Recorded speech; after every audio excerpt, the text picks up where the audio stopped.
শুভ দুপুর বন্ধুরা। তো আজকে আমি রান্না করেছি, চলো দেখিয়ে দিই। এখানে ভাত,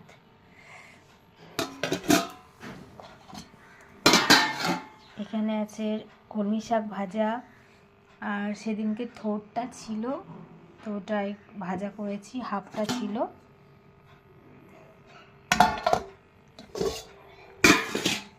এখানে আমুদি মাছ, আলু টমেটো দিয়ে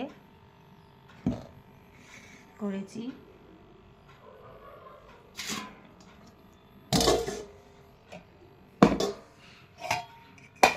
আর এখানে আছে ভোলা মাছ, বেগুন দিয়ে ঝাল করেছি।